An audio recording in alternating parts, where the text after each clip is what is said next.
Staff ఎవరు లేరా? అందరూ పాత వాళ్ళేనా? మరి చేతులు ఎత్తారు. ఓకే, మీ అందరికీ తెలుసు ఇది ఎవ్రీ ఇయర్ వచ్చే జాతర. మనము కంబైన్డ్ జిల్లాలో ప్రతి సంవత్సరం కూడా అన్ని జిల్లాల నుంచి స్టాఫ్ వచ్చేసి సక్సెస్ఫుల్గా కంప్లీట్ చేస్తూ వస్తున్నాం. లాస్ట్ ఇయర్ మనం ఈ జాతరతో పాటు మీకు ఆల్రెడీ అన్నీ కూడా ఎక్స్ప్లెయిన్ చేస్తూ ఉంటారు. షిఫ్ట్స్ అన్నీ కూడా ఎక్స్ప్లెయిన్ చేశారా లేదా? Yes sir, నోనా?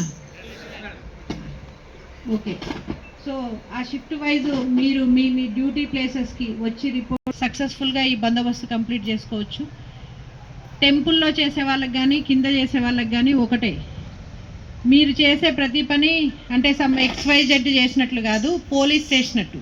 సో ఇమేజ్ కాపాడుకోవాలంటే మీరు ప్రతి ఒక్కళ్ళు కూడా వాళ్ళతోటి, అంటే ఒక దేవాలయానికి వెళ్ళినప్పుడు మనం ఏం ఎక్స్పెక్ట్ చేస్తాం? అవతల వాళ్ళు మనతోటి కొంచెం మంచిగా బిహేవ్ చేయాలని ఎక్స్పెక్ట్ చేస్తాం. అంతేగాని మనం దురుసుగా వ్యవహరించడము, తోసేయడము అలాంటివి చేయకండి. ఏదైనా మీకు తెలిస్తే అడిగినప్పుడు చెప్పండి, లేదంటే తెలియదని చెప్పండి. అంతేగాని విసుక్కోవడం. రెడీగా ఉంటే ఆఫీసర్స్ మిమ్మల్ని చెక్ చేసుకొని మీరు ఉన్నారా లేదా అనేసి ఇచ్చేస్తారు. మీకు ఇంకొక విషయం ఏంటంటే విజిలెన్స్ టీం కూడా పెట్టడం జరుగుతుంది. లాస్ట్ టైం నేను అబ్జర్వ్ చేసింది ఏంటంటే నైట్కి ఎవరు ఉండకుండా వెళ్ళిపోయారు. ముందు రోజు నైట్ ఉద్దాల రోజు ముందు. సో అట్లా కాకుండా విజిలెన్స్ టీం కూడా ఉంటుంది. అంటే యూనిఫామ్లో ఉండి మా చుట్టాలు వచ్చారు, మా అక్క వచ్చింది, మా తమ్ముడు వచ్చిండు, దర్శనం